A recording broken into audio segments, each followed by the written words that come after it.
Hello hello hello guys. एक बार फिर से, पर इस बार कसम से आखिरी बार स्वागत है, स्वागत है, स्वागत है आज के इस छोटे से सेशन में। डेफिनेटली ये एक लाइव सेशन तो नहीं है, पर एक बहुत बहुत बहुत क्रूशियल और इंपॉर्टेंट सेशन है आप सभी के लिए।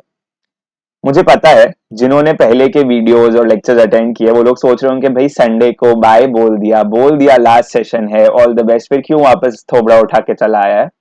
तो मैं बता दूं, मैंने अपने सेशंस के दौरान एक बात बताई थी कि मैं जनरल टिप्स जो है अभी देना थोड़ा अवॉइड करूंगा। क्यों? क्योंकि उसके लिए एक स्पेशली डेडिकेटेड सेशन जो है हम प्लान कर रहे थे, और आज मैं आया हूं आप सभी के सामने उसी सेशन को लेके। इसीलिए एक बार फिर से तहे दिल से आप सभी का एक आखिरी बार स्वागत है।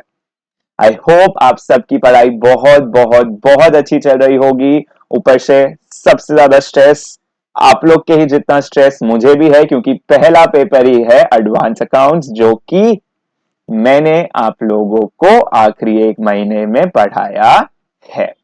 आई होप आप लोगों की तैयारी बहुत बहुत बहुत अच्छी चल रही होगी, क्योंकि अब बचे हैं सिर्फ और सिर्फ कितने, 3 दिन, 3 days to go guys. T-3 days बचे हैं सिर्फ बॉम्ब ब्लास्ट होने में, डी डे के लिए, यानी कि जंग की मैदान में उतरने का समय जो है अब आ चुका है गाइस।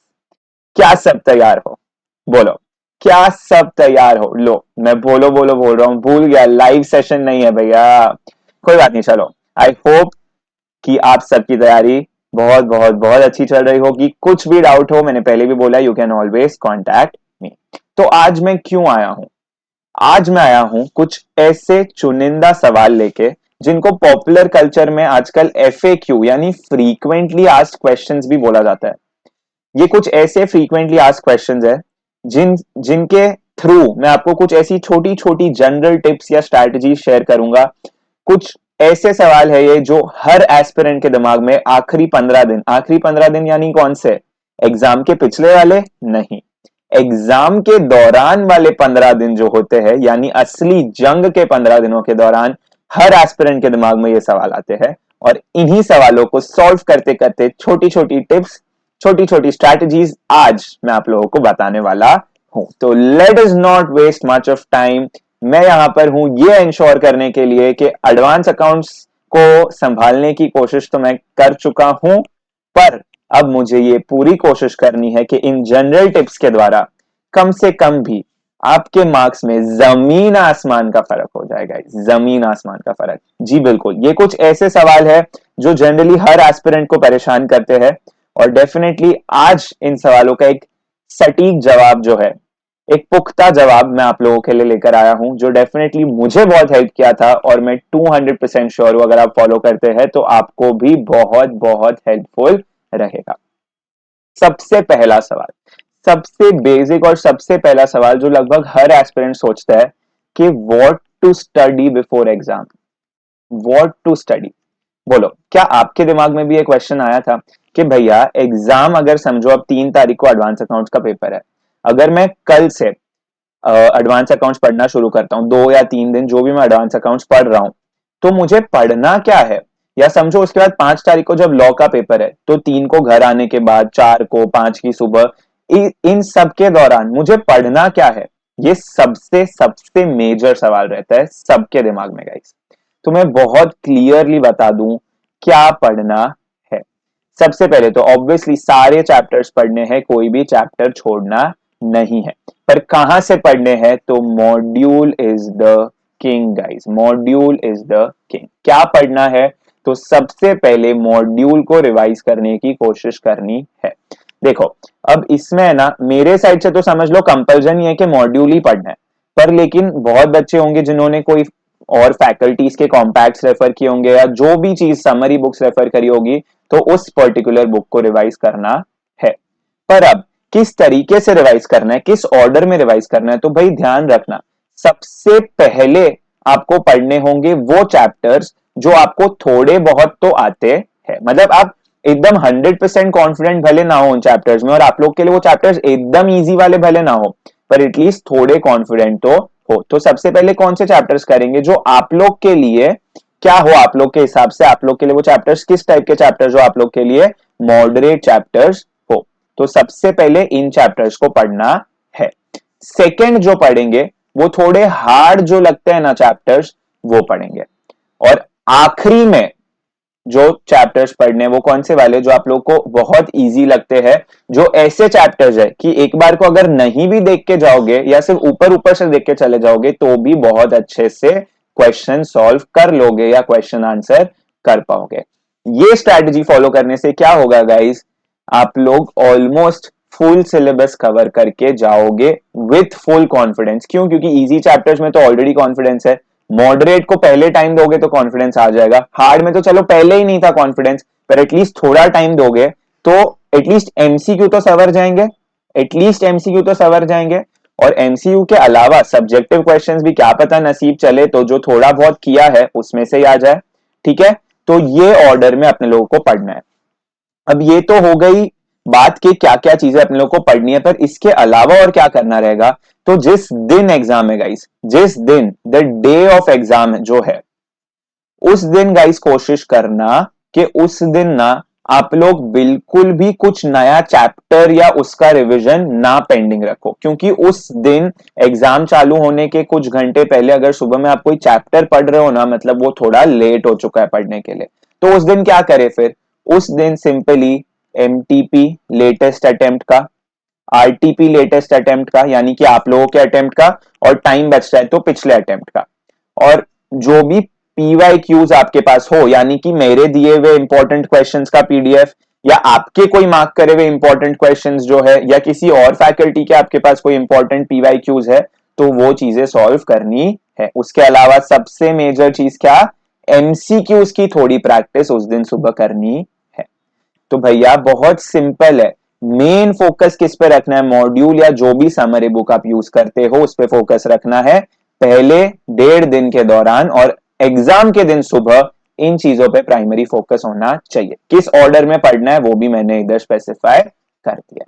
डन है गाइस, पहला सवाल सॉर्टेड। व्हाट टू स्टडी, अब आपके दिमाग में उस 1.5 दिन में, उस 1.5-2 दिन में ये डाउट बिल्कुल नहीं आना चाहिए कि भैया अब हम क्या पढ़े।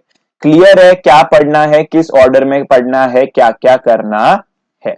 ठीक है, चलो अगला सवाल। ये सवाल है ना मेरे को बहुत बच्चे पूछते हैं, और ये सवाल सिर्फ एग्जाम डेज के लिए नहीं, यूजुअल क्वेश्चन भी रहता है कि भैया दिन में कितनी घंटे पढ़ना है, कितने घंटे आप पढ़ते हो। पर ये सवाल ना guys genuinely is a very important question कि how many hours to study in 1.5 days, how many hours to study in 1.5 days. भाई तुम ऐसा भी नहीं कर सकते कि तुम लोग पूरी पूरी रात सोओ ही ना दोनों दिन, तो तुम एग्जाम लिखोगे कैसे, इतना ड्राउजी फील होगा उस टाइम पे कि एग्जाम लिख ही नहीं पाओगे। और there is a certain limit guys, उतनी देर ही आप एफिशिएंटली इफेक्टिवली पढ़ पाओगे मैक्सिमम, उससे ज्यादा पढ़ के कोई फायदा भी नहीं है। उस टाइम पे आप क्या करोगे, सिर्फ बुक घसोगे। इसलिए 1.5 दिन में कितना घंटे पढ़ना है, बहुत इंपॉर्टेंट सवाल है। समझो भैया 5 बजे तुम्हारा पेपर खत्म हो रहा है डे 1 पे, ठीक है, 5 बजे पेपर खत्म हुआ डे 1 पे, 5 बजे पेपर खत्म हुआ, समझो तुम 6 बजे तक मैक्सिमम घर आ जाओगे, दूर सेंटर हुआ तो ज्यादा से ज्यादा 7 बजे तक आ जाओगे। उसके बाद आराम से 1-1.5 घंटा रेस्ट लो, डिनर करो, फ्रेश हो, फोन यूज करो, mark my words phone use करो, बिंदास यूज करो, पर अगर कंट्रोल है हाथ में तो ही। ठीक है, 7 बजे तक मैक्सिमम घर आ गए, उसके बाद टेक अ ब्रेक। कितनी देर का ब्रेक लेना है, तो बहुत ज्यादा नहीं लेना है, देखो आखिरी 15 दिन की मेहनत है, थोड़ा एडजस्ट कर लो, मैक्सिमम 1.5 आवर्स जितना ब्रेक, और डिनर का टाइम मिला के 2 आवर्स जैसा ब्रेक टोटल ले लो। 7 बजे से मैं बोल रहा हूं, तुम्हारा 6 बजे हो जाता है तो तुम 2.5 घंटे का ब्रेक ले लो, 3 घंटे का ले लो, लगभग लगभग मतलब मैक्सिमम मैं क्या बोलना चाह रहा हूं कि एग्जाम वाले दिन मैक्सिमम आके 9 PM, mark my words guys, कितने बजे, 9 बजे पढ़ने बैठ जाना है, सिट टू स्टडी। ठीक है, 9 बजे से भैया मैं बोलूंगा बहुत ज्यादा मत पढ़ो, 9 बजे से ज्यादा कितना पढ़ो तुम, 12 बजे तक पढ़ो। ठीक है, देखो जल्दी बैठ सकोगे ना, 8 बजे तक बैठ पाओ ना अगर, तो बहुत अच्छी बात है। पर उसके लिए ऐसा मत करना कि तुम एकदम अभी भी एग्जॉस्टेड हो मेंटली और तुम पढ़ने बैठ जा रहे हो तो कोई पॉइंट बचेगा नहीं, उसमें वो चारों घंटे वेस्ट जाएंगे। उससे अच्छा 1 घंटा कम पढ़ो पर 3 घंटा एकदम एफिशिएंटली पढ़ो, टिप टॉप। ठीक है, ये हो गया 3 घंटा डे 1 पे, ठीक है। प्लस अब डे 2 तो है छुट्टी वाला दिन, है ना। डे 2 कौन सा डे है, हॉलीडे वाला दिन है। वो तो पूरा दिन अपने पास अवेलेबल है। देखो 6 घंटे का नींद ले लो इधर। Sit to study at 6 AM, around 6 AM, ठीक है। मैं अप्रोक्सीमेट टाइम्स दे रहा हूँ, कोई भी मेरे को मत बोलना कि भैया आपने तो इतना डॉट टू डॉट ऐसे लिखा है। ऐसा रफ है, ये रफ है, ठीक है। अप्रोक्सीमेटली इतना देर पढ़ना है।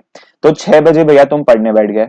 अब 6 बजे से रात को 12 बजे तक पढ़ना है। किसी ने मेरे को बोला ही नहीं, मैंने गलत लिख दिया ना ऊपर, 12 PM नहीं है वो 12 AM है गाइस, ठीक है।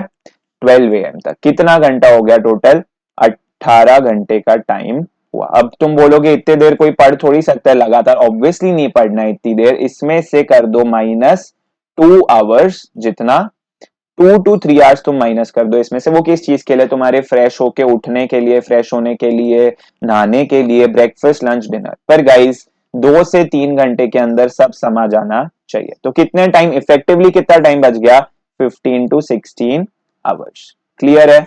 अब आ गया अपना डे 3। डे 3 यानी एग्जाम डे, ठीक है। एग्जाम डे हो गया डे 3। तो एग्जाम डे वाले दिन भी कितने बजे उठना है, उठना तो सुबह 6 बजे ही है, ठीक है। 6 AM को ही उठेंगे, मतलब भाई मतलब 6 घंटे के आसपास का स्लीप शेड्यूल मेंटेन करो। 6 बजे उठ गए और कितने बजे तक पढ़ना है, समझो 11 AM तक, ठीक है। ये कितना घंटा हो गया, 5 आवर्स हो गया। और इसमें भी कर दो -1 आवर्स नहाना धोना ब्रेकफास्ट के लिए, ठीक है। कितना हो गया टोटल, इफेक्टिवली 4 आवर्स। कितना हो गया, हायर साइड गिनते हैं, 3 घंटा, 15 से 16 घंटा, यानी 16 गिन लेते एक बार, और इधर 4 घंटा। इफेक्टिवली कितना घंटा हो गया गाइस, 23 घंटा हो गया। 23 hours, and trust me 23 to 24 hours is actually factually the time जितना आप लोगों को डिवोट करना है वो 1.5 पौने 2 दिन के दौरान। और इससे ज्यादा गाइस ह्यूमेनली पॉसिबल भी नहीं है देना, बहुत डिफिकल्टी आ जाएगी फिर। या तो नींद सैक्रिफाइस करनी पड़ रही है, और बहुत नींद सैक्रिफाइस होगी ना तो पेपर में दिक्कत आएगी। और नींद नहीं सैक्रिफाइस हो रही है तो फिर मे भी पूरे दिन में कोई और ब्रेक नहीं ले रहे हो तुम, तो इनइफेक्टिवली बस बुक को देख रहे हो तुम, पढ़ नहीं रहे हो। 23-24 घंटा मैक्सिमम, थोड़ा स्लीप सैक्रिफाइस, थोड़ा ब्रेक सैक्रिफाइस करके ज्यादा से ज्यादा 25 घंटे तक आप खींच सकते हो। इससे ज्यादा नहीं पढ़ना है गाइस, इससे ज्यादा नहीं पढ़ना है। स्ट्रेट आंसर मैं दे रहा हूं आप लोगों को, कुछ भी मैं आप लोगों पे छोड़ ही नहीं रहा हूं। मैं आप लोगों को डायरेक्ट उठाया आंसर लाके पटक रहा हूं आप लोग के सामने कि भैया 23 से 25 घंटे के बीच में पढ़ना है। ये भी नहीं बोला 23 घंटे से कम पढ़ो, ज्यादा रिलैक्स करो, 23 घंटा तो पढ़ना है। और ये भी नहीं बोला 25 घंटे से ज्यादा पढ़ो, क्योंकि उससे ज्यादा पढ़ के तुम कुछ फायदा नहीं कर रहे हो। डन है, सॉर्टेड है। ये बहुत बड़ी समस्या रहती है बच्चों की, ये हो गई सॉर्ट। अगला सवाल भैया, कि ये भी मेरे को बहुत लोग पूछते हैं कि इतने से दिन में, भाई 1.5 दिन का टाइम है, ठीक है, उसमें सिलेबस कैसे कवर करे। 1.5 दिन में सिलेबस कैसे कवर करे, ठीक है। तो पता है भाई अपने को सिलेबस तो पता है, 3-3 मॉड्यूल, 4-4 मॉड्यूल, 2-2 ढाई-ढाई मॉड्यूल, कितना कुछ है पढ़ने के लिए, है ना। 15 चैप्टर, 20 चैप्टर। अकाउंट्स में तुम एडवांस अकाउंट्स में अपने 25 से ज्यादा तो सिर्फ अकाउंटिंग स्टैंडर्ड जो, उसके अलावा चैप्टर्स जो है वो अलग। लॉ में इतने सारे चैप्टर्स है, कंपनी लॉ अलग है, अदर लॉज अलग है, कॉस्टिंग में इतने चैप्टर्स है। हर चीज में भरपूर माल सामान है पढ़ने के लिए, ठीक है। अभी देखो फैक्चुअली अगर मैं ये आपके अटेम्प्ट को ध्यान में रखते हुए बोलूं, अपने पास टैक्स और ऑडिट के लिए तो भैया 3-3 दिन है ही, तो इसीलिए उसको एक बार इस सवाल के परव्यू से बाहर रखते हैं। मेन फोकस किस पे आ गया अपना, एफएमएसएम पे, कॉस्टिंग पे और लॉ पे, क्योंकि एडवांस अकाउंट्स के लिए भी अपने पास प्रायर टाइम है, ठीक है। 1.5 दिन में सिलेबस कैसे कवर करना है, अब मैंने बता दिया तुमको। पढ़ना 23 से 25 घंटा, एवरेज 24 घंटे का टाइम अपन समझ के चलते हैं। अब 24 घंटे में क्या पढ़ना है वो भी मैंने आप लोगों को पहले सवाल में ही बता दिया था, व्हाट टू स्टडी में, ठीक है। क्या पढ़ना है, किस ऑर्डर में पढ़ना है, तो वो सवाल भी नहीं आना चाहिए कि 24 घंटे में क्या क्या पढ़ना है, ठीक है। अब बचता क्या है कि ये 24 घंटे को किस तरीके से एलोकेट करना है, तो वो भी सवाल देखा जाए ना तो मैं पहले क्वेश्चन में ही जवाब दे चुका हूं। सबसे पहले मॉडरेट चैप्टर्स को टाइम देना है, ठीक है। उसके बाद अपने लोगों को क्या करना है, जो थोड़े डिफिकल्ट लगते हैं उसको, और फिर उसके बाद इजी चैप्टर्स को करना है, और लास्ट एक्चुअल एग्जाम डे पे क्या क्या करना है वो भी मैं बता चुका हूं। ऐसा करने से सिलेबस 99.99% गारंटी के साथ मैं बोलता हूं पक्का कंप्लीट होगा ही होगा। पर ये गारंटी कैसी है भाई? 99.99% ही है। अब देखो आप लोग मेरे को बोलोगे मैं चीटिंग कर गया इधर, पर गाइस देखो थोड़ा तो वेरिएशन आने के चांसेस रहते हैं। मैं ऑनेस्टली बताऊं, मैं 1.5 दिन में EISSM पूरा नहीं कर पाया था। मैंने संडे के सेशन में भी बताया था कि मैं EISSM में EIS का एक चैप्टर और SM का एक चैप्टर, जो दोनों चैप्टर्स मुझे सबसे इजी लगते थे और ऐसे लगते थे कि इनमें से कोई भी क्वेश्चन आएगा ना तो एक बार को मैं खाली हाथ तो नहीं आऊंगा वापस, कुछ ना कुछ तो ढंग का और क्वालिटी आंसर, भले एकदम सेम ना हो पर कुछ अच्छा आंसर कि मुझे थोड़े बहुत मार्क्स तो मिल जाए, वैसा लिख के आऊंगा। और वो दोनों चैप्टर्स में सिर्फ ओवरव्यू ही लेके जा पाया था लास्ट मोमेंट पे। पर लेकिन जो ऑर्डर मैंने बताया ऊपर वो ऑर्डर फॉलो करेंगे तो 99.99% सिलेबस खत्म हो गई। देखो देखा जाए तो मैं भी सिलेबस खत्म करके गया था, पर क्या था, इजी वाले चैप्टर्स को मैंने कम टाइम दिया था जैसा मैंने ऊपर बताया। ठीक है, तो ये स्ट्रैटेजी फॉलो करो, कीप इट सिंपल गाइस। बहुत ज्यादा किसी चीज में मत डूब जाओ। ये जो हार्ड चैप्टर्स वाला जो सेशन है ना, सेकेंड पॉइंट सेकेंड स्टेज पे जो मैं आपको करने बोल रहा हूँ, इसमें बहुत बार क्या होता है कि आप लोग बहुत डीप चले जाते हो। तो मैं आपको एकदम क्लियर टर्म्स में बोल देता हूं कि ऐसा बिल्कुल नहीं करना है, बहुत डीप नहीं जाना है। क्योंकि अगर आप लोग बहुत डीप चले जाओगे ना उस चीज में तो क्या होगा, वो हार्ड चीज ऑलरेडी आपको हार्ड लग रही है, अब बहुत डीप जा रहे हो तो आपको और कंफ्यूजन हो रहा है, आपको वो चीज दिमाग में बैठ भी नहीं रही है और बाकी सब चीजें भी क्या होते जा रही है, मिक्स होते जा रही है। तो ये चीज नहीं होने देनी है। क्लियर है गाइस?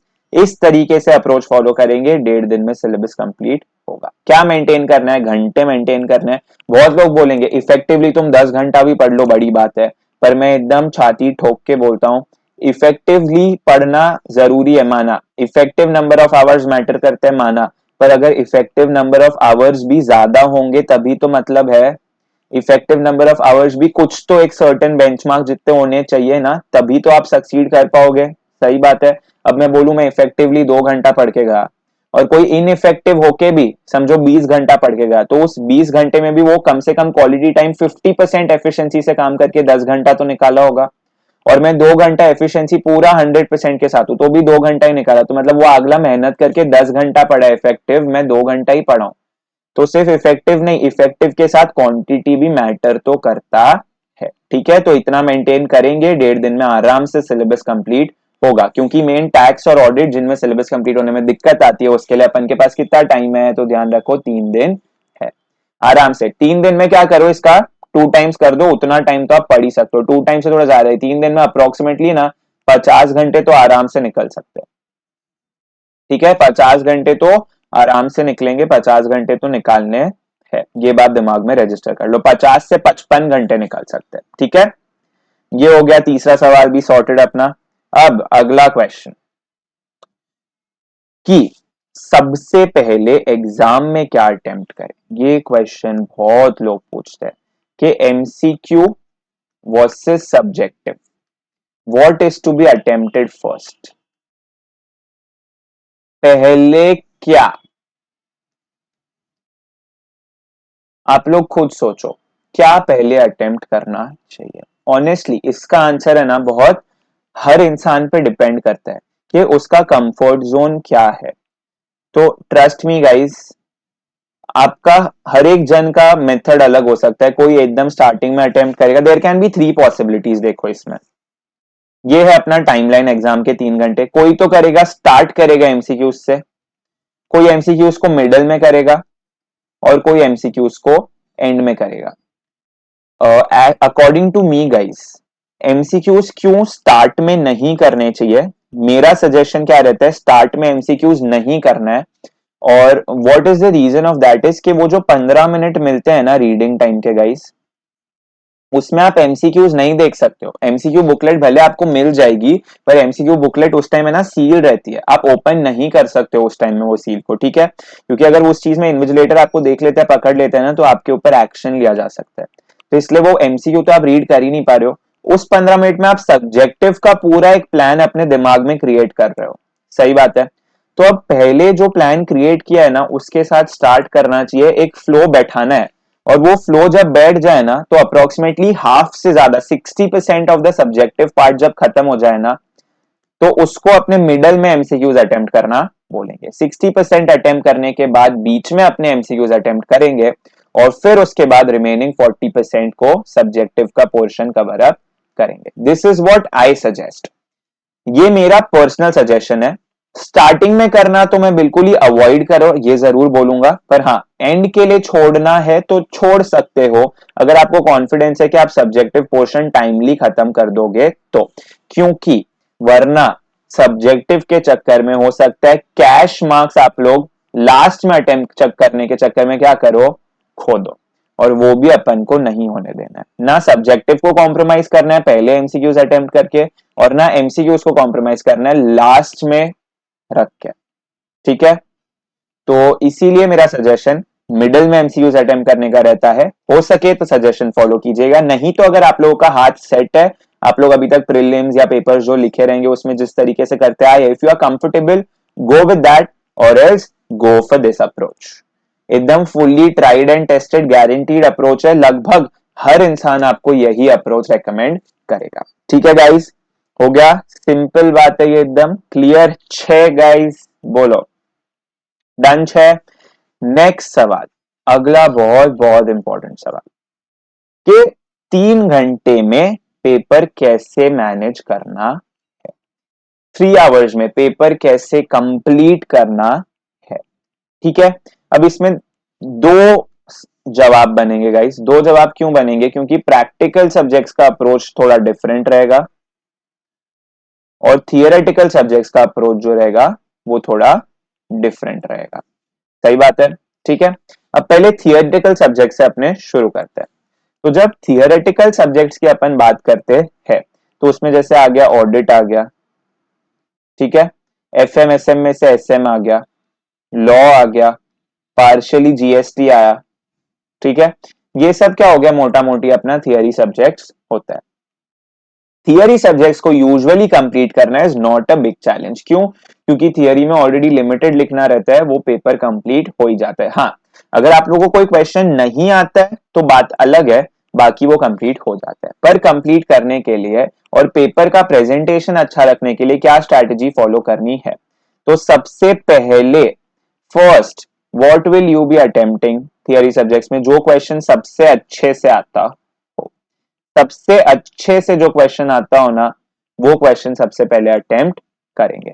ठीक है, पर इस हड़बड़ाहट में ये मत भूल जाना पहला क्वेश्चन कंपलसरी रहता है, वो क्वेश्चन अटेम्प्ट करना गलती से स्किप मत कर देना। जो सबसे अच्छे से आता है पहले वो अटेम्प्ट करेंगे, उसके बाद कच्चे पक्के वाले अटेम्प्ट करेंगे।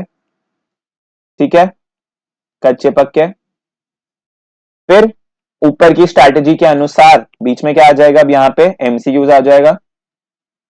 सही बात है, और लास्ट में जो नहीं आते हो वो वालों के लिए रखना है। मतलब देखो फैक्चुअली तो आपका पेपर कंप्लीट हो गया है, जो नहीं आते उसमें तो ऐसे भी थोड़ा बहुत मोटा मोटी फेंकना ही है, तो फिर इसलिए कोई दिक्कत नहीं है, आराम से थियरी का पेपर कंप्लीट हो जाएगा। थोड़ी स्पीड जो है मेंटेन करनी है, और स्पीड ऑटोमेटिकली अगर पहले जो सबसे अच्छे से आते हैं वो अटेम्प्ट करोगे ना तो स्पीड ऑटोमेटिकली आ जाएगी। क्यों, क्योंकि हाथ उस पर सेट हुआ हुआ रहेगा। पर ऐसा भी नहीं कि बहुत अच्छे से आ रहे हो तो मक्खन की तरह बस मारते जाओ मारते जाओ मारते जाओ, थोड़ा ध्यान रखना। 3 मार्क का क्वेश्चन है तो भैया 3 मार्क के हिसाब से आंसर लिखेंगे। ठीक है, प्रैक्टिकल सब्जेक्ट्स में गाइस बहुत दिक्कत होती है पेपर कंप्लीट करने में। इसके लिए एज सच कोई टिप्स नहीं होती है। इसके लिए देखो क्या इंपॉर्टेंट क्या है, इसमें दो चीजें इंपॉर्टेंट है पेपर कंप्लीट होने में। एक तो चाहिए एक्यूरेसी कि भैया तुम सही कंप्लीट कर रहे हो, और चाहिए स्पीड कि एक तुम कंप्लीट कर पा रहे हो। ये दो चीजें इंपॉर्टेंट है। एक्यूरेसी के लिए क्या चाहिए, सिर्फ और सिर्फ प्रैक्टिस काम आएगी। जितने क्वेश्चंस प्रैक्टिस किए हुए होंगे उतना कंसेप्ट क्लियर होगा। टू बी वेरी ऑनेस्ट, इसमें प्रैक्टिस लिखना थोड़ा अनजस्टिफाइबल है। रैदर मैं एक्यूरेसी के लिए पता है क्या लिखूंगा, कंसेप्ट क्लैरिटी। कंसेप्ट अगर तुम पक्के करके गए हो ना तो तुमको एक्यूरेसी में दिक्कत आएगी नहीं, तुम सही लिखोगे। और स्पीड के लिए भैया क्या चाहिए, प्रैक्टिस चाहिए। और प्रैक्टिस के है ना एलिमेंट सिर्फ और सिर्फ सम्स प्रैक्टिस करना नहीं है, कैलसी पे भी practice is very important. Calculator पे भी आपका हाथ बैठा हुआ होना चाहिए कि कब m plus m minus use करना है या ग्रैंड टोटल का यूज करना है, फटाफट कैसे सम करके माइनस करना है, जो भी करना है हाथ एकदम बैठा हुआ होना चाहिए, क्या भैया आप एक हाथ से कर सको दूसरे हाथ से लिख सको, एक हाथ से कर सको दूसरे हाथ से लिख सको। अभी भी दिन बचे हुए हैं, जितने सम सॉल्व कर रहे हो हर बार प्रैक्टिस में ये चीज अडॉप्ट करो। घर पे अब रिविजन करते वक्त, एग्जाम की तैयारी करते वक्त, कि आप लोग एक हाथ से कैल्सी यूज करो दूसरे हाथ से लिखो, एक हाथ से कैल्सी यूज करो दूसरे हाथ से लिख पाओ। या फिर एटलीस्ट कैल्सी भले लिखने वाले हाथ से यूज कर रहे हो तो फटाफट यूज करो कि फटाफट आप लोग लिख सको और कॉपी करने में मिस्टेक्स नहीं करनी है। दिक्कत थोड़ी पेपर कंप्लीशन में प्रैक्टिकल में आती ही है, that is fixed, that is bound to happen के दिक्कत आएगी। ठीक है, प्रैक्टिकल सब्जेक्ट्स में वो 3 घंटे में पेपर कंप्लीशन में दिक्कत आएगी, पर आपके पास अब एडेड एडवांटेज क्या है कि अपने पास 30 मार्क्स के एमसीक्यूज है जिसमें थियरी एमसीक्यूज भी होंगे, तो पेपर कंप्लीशन थोड़ा इजी हो सकता है। अब मैं वो 3 घंटे का ब्रेकअप भी आपको बताता हूँ। सबसे पहले क्या इंपॉर्टेंट है, वो 3 घंटा शुरू होने से पहले के जो 15 मिनट है ना गाइस, वही आपके अगले 3 घंटा डिसाइड करते हैं। ये चीज आपको बहुत लोग बोलते होंगे, but trust me guys, this is the fact. वो 15 मिनट में आपको क्या करना है, पेपर रीड करना है, और पेपर रीड करके सिर्फ एक चीज करनी है, सिर्फ एक चीज, क्या करना है, डिसीजन।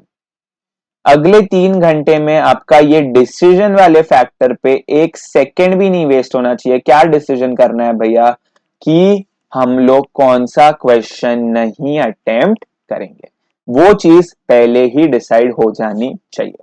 ठीक है, फिर जो 3 घंटा बचता है, फिर जो 3 घंटे की बात आई, किस तरीके से किस ऑर्डर में करना है वो तो मैंने बता दिया है। पर 3 घंटे में मोटा मोटी आप लोग है ना, ये बफर टाइम समझ के चलना। 15 मिनट के आपको रिवाइज करने के लिए या पेपर चेक करने के लिए या कुछ नहीं आता हो लास्ट में कॉन्टेम्पलेट करने के लिए बचाने हैं। ये दिमाग में रख के पेपर अटेम्प्ट करना कि पौने 3 घंटा ही है, तब जाके 3 घंटे में पेपर कंप्लीट होगा। ऐसा नहीं बोल रहा 15 मिनट चेकिंग के लिए हर बार मिल जाएगा, शायद कोई पेपर में मिल जाए तो मिल जाए, बाकी ये तो उल्टा नहीं ही मिलेगा, पर एटलीस्ट ये दिमाग में रखोगे ना, तब 3 घंटे में पेपर कंप्लीट होगा। मैक्सिमम एमसीक्यूज में आपके लगने चाहिए 30 to 40 मिनट्स का एवरेज टाइम लगना चाहिए, हायर साइड पे 40 मिनट्स, 30 मिनट के आसपास में तो आराम से हो जाते हैं, और हो सके ना तो 25 मिनट में भी कंप्लीट करा जा सकता है। ठीक है, बचे हुए कितना टाइम बच जाता है गाइस, निकालो तो 2 घंटा 20 मिनट मैक्सिमम बच सकते हैं, और 2 घंटा 5 मिनट जैसा। ठीक है, तो लगभग समझ लेते हैं 130 मिनट जैसा एवरेज टाइम जो आपके पास बचा है, उसमें आप बाकी का क्या करेंगे, सब्जेक्टिव पेपर अटेम्प्ट करेंगे। मैंने सेशन में भी बताया था, तब गिनती 140 मिनट्स की आई थी, क्योंकि तब ये बफर टाइम मैंने नहीं बोला था, और एमसीक्यूज में भी 5 मिनट कम कंसिडर किया था।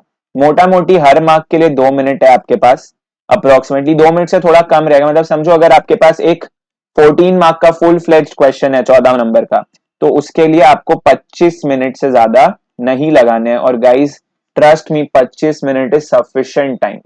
प्रैक्टिकल सब्जेक्ट्स में भी 25 minute more than enough time है एक 14 मार्क का क्वेश्चन अटेम्प्ट करने के लिए। ठीक है, तो आराम से कंप्लीट हो सकते। मैंने मैथमेटिकली आपको प्रूव कर दिया कि पेपर आराम से, और मैं आपको बहुत ऐसा भी नहीं इमेजिनरी टाइम्स दे रहा हूं कि भाई तुम 14 मार्क का 15 मिनट में या 20 मिनट में खत्म कर दो। 25 मिनट गाइस बहुत होता है कंप्लीट करने के लिए, बहुत होता है। ठीक है, डन है गाइस, ये क्वेश्चन भी हो गया डन एंड डस्टेड। ये थे मेजरली क्वेश्चंस जो बहुत फ्रीक्वेंटली हर बच्चा एग्जाम के 15 दिनों के दौरान जरूर पूछता है।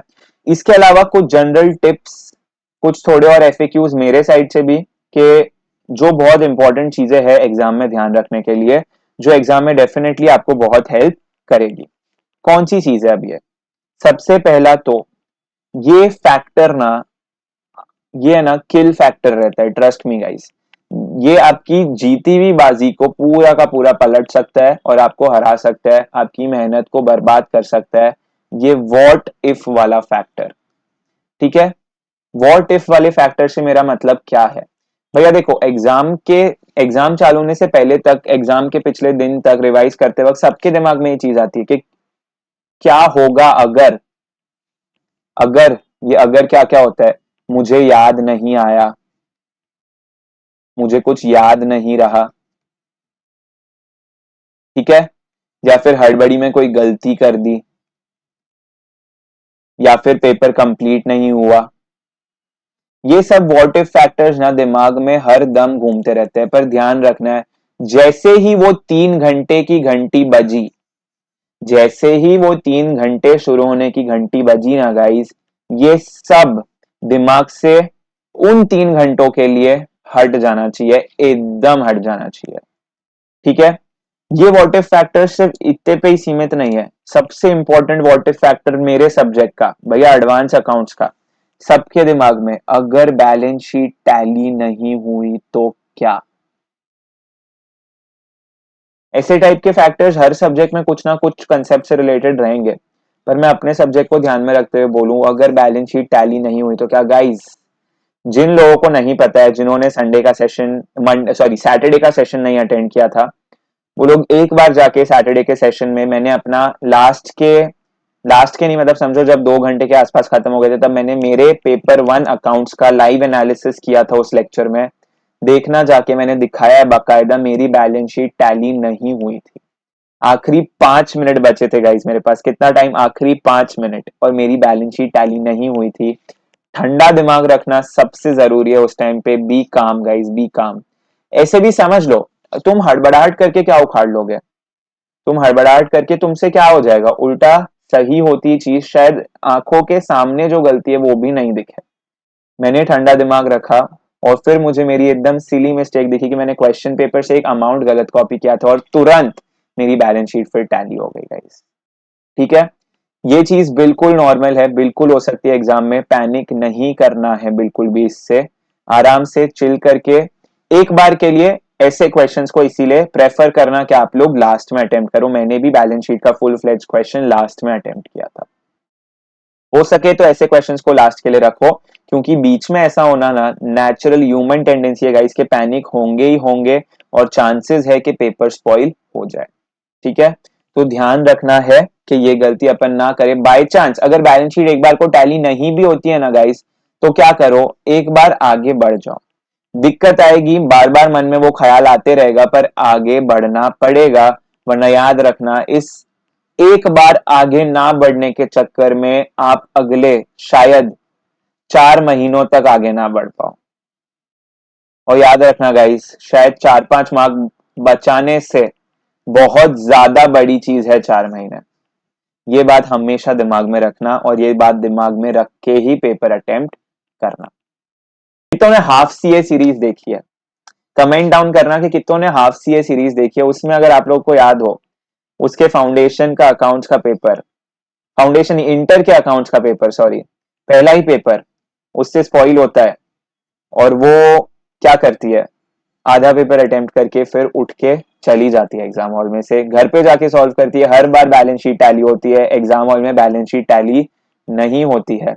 पैनिक करके पेपर खत्म करने के जगह स्पॉइल करके चली जाती है, और ये चीज उसको बाद में रिग्रेट डेफिनेटली होती है। अपन को नहीं चाहिए रिग्रेट हो, तो ध्यान रखेंगे ये सब व्हाट इफ एक बार दिमाग से हटा देने। ऐसे भी अभी आप उस सिचुएशन में हो, अब जो होना है हो रहा है, जो होना है होने वाला है, तो एटलीस्ट अभी तो वो स्ट्रेस लेके मत आगे बढ़ो इससे, क्योंकि सिर्फ वो पेपर ही नहीं, हो सकता है आगे के पेपर्स भी स्पॉइल हो। तो ये बात ध्यान रखनी है, इस फैक्टर को इफेक्ट बिल्कुल भी नहीं होने देना है। हो सकता है ये सब्जेक्ट आपका वीक था, या ये सब्जेक्ट थोड़ा कम अच्छा जाना लिखा था, आगे अभी बहुत पेपर बाकी है, और बहुत आसानी से कवर अप आप करोगे। ठीक है, डन है guys.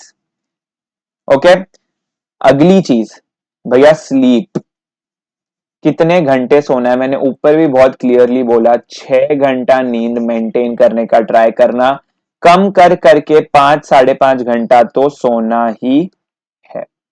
I have friends guys, जो लोग इससे कम सोए थे, 3 घंटा 4 घंटे की नींद पे थे, एंड ट्रस्ट मी, उनके पेपर स्पॉइल हुए हैं। उनको बहुत ड्राउजी फील होता है पेपर के दौरान। टू बी वेरी ऑनेस्ट, मैं झूठ नहीं बोलूंगा, एफ एम इको का जब पेपर था, सॉरी एफ एम इको नहीं, EISSM का जो पेपर था, ऑब्वियसली जैसा कि मैंने बोला, मैं पेपर सिलेबस नहीं कंप्लीट कर पाया था। उस एक पेपर के दौरान मैं अग्री करता हूं, मैंने 3-4 घंटे के आसपास की स्लीप ली थी उस टाइम पे, जो कि कम थी काफी, और मुझे EISSM में ऑनेस्टली बहुत दिक्कत आई थी। एंड ट्रस्ट मी, ये चीज कोशिश करना कि आप लोग ना करो, क्योंकि इससे बहुत ज्यादा इंपैक्ट पड़ता भी नहीं है, कि बहुत ज्यादा आप कवर अप भी नहीं कर पाओगे, कुछ ऐसा भी नहीं कि बहुत ज्यादा आप डिफरेंस आ जाएगा एक 1-1.5 घंटा कम सोने से, पर लेकिन डेफिनेटली पेपर में एफिशिएंसी लूज जरूर होगी। ठीक है, बीच में ब्लैकआउट होने के चांसेस भी हो जाते हैं। पर हाँ डेफिनेटली लास्ट पेपर जो है एफएमएसएम, उसमें अगर आपको थोड़ी नींद कट करनी है, 4-5 घंटे के बीच पे आना है, तो आप आ सकते हो। क्यों? क्योंकि उसके बाद आपको वो चीज स्ट्रेच नहीं करनी है, आगे कोई पेपर नहीं बचता, आप घर जाके सो सकते हो, नींद पूरी कर सकते हो। पर ध्यान रखना बीच के किसी पेपर में, लॉ में या कॉस्टिंग में आप ऐसा नहीं कर सकते बिल्कुल भी। क्यों? क्योंकि लॉ या कॉस्टिंग के बाद भी पेपर बचेगा और उस टाइम पे आप बिल्कुल भी नींद कंप्लीट नहीं कर पाओगे। ठीक है, एक ऑनेस्ट स्ट्रैटेजी दूं स्पेसिफिकली मे 24 को डेडिकेटेड आप लोग सबके लिए, तो देखो लॉ में भी थोड़ी बहुत नींद सैक्रिफाइस करोगे ना तो एक बार को चल जाएगा, क्योंकि टैक्स में 3 दिन की छुट्टी है, तो एटलीस्ट 1-1.5 घंटे का एक्स्ट्रा स्लीप आप मैनेज कर सकते हो। सिमिलरली कॉस्टिंग में भी अगर आप लोग थोड़ा स्लीप सैक्रिफाइस करना चाहो तो कर सकते हो, क्योंकि उसके बाद ऑडिट है, वापस 3 दिन की छुट्टी है, और आप लोग थोड़ा 1-1.5 घंटे का टाइम कवर अप कर सकते हो स्लीप में। तो आप लोगों के पास पता है guys, it is the golden opportunity you have this time, कि आप लोग बहुत आसानी से टाइम मैनेज कर पाओगे, किसी भी पेपर में टाइम की दिक्कत नहीं आएगी। कहीं नींद काटोगे तो उसके बदले अगले में ज्यादा टाइम है, तो थोड़ा एक्स्ट्रा सो लेना। ठीक है गाइज, तो May 24 वाले बच्चों प्लीज प्लीज प्लीज इस बात को समझना अच्छे से और इस अकॉर्डिंग आगे बढ़ना। Definitely you are going to rock, I know it. ठीक है, अगली बात बहुत इंपॉर्टेंट, सबसे ज्यादा सबसे ज्यादा पूछे जाने वाला सवाल, ऑप्शनल क्वेश्चन। देखो टाइम बचता है ना तो डेफिनेटली अटेम्प्ट करना है। क्यों? क्योंकि बेस्ट मार्क्स आप लोगों को अवार्ड होंगे। अगर आपका समझो 1 से 5 तक आपने सारे क्वेश्चन अटेम्प्ट कर लिए, ठीक है, अब 1 में तो कंपलसरी है, उसके तो मार्क्स गिने जाएंगे, 2 में आपके 10 मार्क की है, ठीक है, 3 में आपके 11 मार्क है, 4 में आपके 12 मार्क है, 5 में आपके 14 में से 14 मार्क है, पर 5 आपने लास्ट में अटेम्प्ट किया है। ठीक है, अब कुछ लोग क्या बोलेंगे कि ये लास्ट में अटेम्प्ट किया तो पहले 3 चेक करके पेपर चेकर छोड़ देगा। भैया ऐसा नहीं होता। 99.99% in almost all the cases I have seen, मैंने देखा है पर्सनली कि बेस्ट मार्क्स अवार्ड होंगे, इसको कंसिडर नहीं किया जाएगा और ये वाले को कंसिडर करेंगे। तो टाइम बचता है तो डेफिनेटली ऑप्शनल अटेम्प्ट करना है। अब लॉजिकली समझो, 3 घंटे में अपने बोल रहे हैं कि भाई अपना पेपर कंप्लीट होने के वांदे है, तो ऑप्शनल क्वेश्चन तो कहां से अटेम्प्ट करेंगे? तो मैं किस ऑप्शनल की बात कर रहा हूँ? डेफिनेटली देखो पूरा एक ऑप्शनल क्वेश्चन 14 मार्क का बचता है, टाइम तो करना ही है अटेम्प्ट, तो कर लेना, पर लेकिन पहले पेपर चेक करना, उसके बाद उस पर फोकस करना। अब हाँ, पर लेकिन एक कैश मार्क्स कौन से क्वेश्चन हो सकते हैं? अब समझो कोई क्वेश्चन है, क्वेश्चन 5 जो आप अटेम्प्ट कर रहे हो, ठीक है, 5 में समझो सब पार्ट्स है, 5A है, 5B है, और 5B में और करके दूसरा ऑप्शन भी है।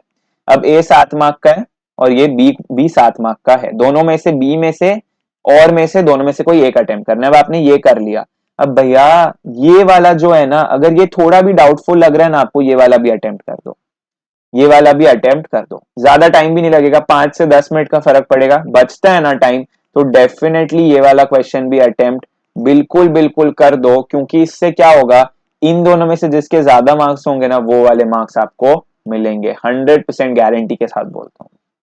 डन है गाइस, तो ये चीज दिमाग से बिल्कुल निकाल दो, टेंशन मत लो। आपको बहुत लोग मिल जाएंगे अपने आंसर शीट शेयर करते हुए जिसमें उनको ऑप्शनल क्वेश्चन के मार्क्स मिले हैं, यानी हायर मार्क्स अवार्ड हुए। ठीक है, तो बिल्कुल अटेम्प्ट करना अगर टाइम बचता है तो। ठीक है, सॉर्ट हो गया ये भी। अब लगभग ये सेशन भी जो है एंड की टुवर्ड्स बढ़ चुका है, almost we are about to end. कुछ भी और बहुत अहमियत वाली बातें नहीं बची है, पर हाँ ये दो छोटी सी बातें जो ट्रस्ट मी गाइज आपके रिजल्ट को बहुत बड़ा इंपैक्ट कर सकती है, ध्यान रखना। पहला बात क्या? पहली बात कौन सी? दोस्तों से बातें,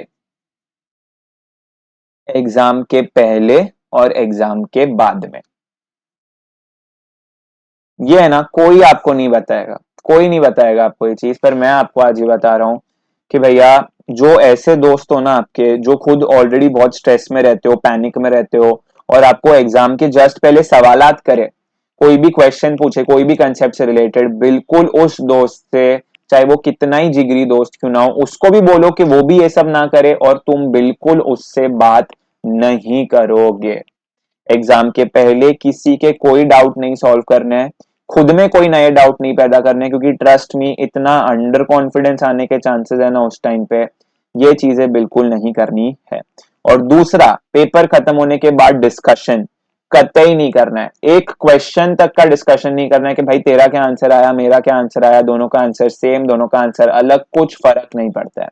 ट्रस्ट मी, समझो तुमने एडवांस अकाउंट्स के बाद डिस्कशन किया, तुम्हारे दोस्त जो है, कोई ऐसा दोस्त है जिसके हमेशा एडवांस अकाउंट्स में तुमसे ज्यादा मार्क्स ही आते हैं और एडवांस अकाउंट्स थोड़ा उसका फोर्टे वाला सब्जेक्ट है, अब उसका आंसर आया अलग, तुम्हारा आंसर आया अलग, तुम चले गए भाई अंडर कॉन्फिडेंस में कि भाई मेरा आंसर है गलत, क्योंकि उसके तो अच्छे आते हैं, उसका सही होगा, मेरा हो गया गलत।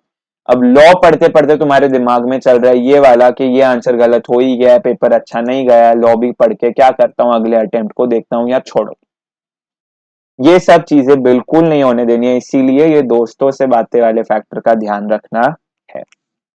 और सबसे सबसे अहम और सबसे इंपॉर्टेंट चीज, इसको मैं प्रो टिप बोलूंगा आज के सेशन का, जो पर्सनली बचपन से आज तक मैंने फॉलो किया है, आज भी फॉलो करता हूं और हमेशा फॉलो करते रहूंगा किसी भी एग्जाम के लिए। कब पढ़ना बंद करना है, व्हेन टू स्टॉप गाइस, इसका आइडिया आपको सबसे पहले होना चाहिए कि व्हेन टू स्टॉप स्टडिंग।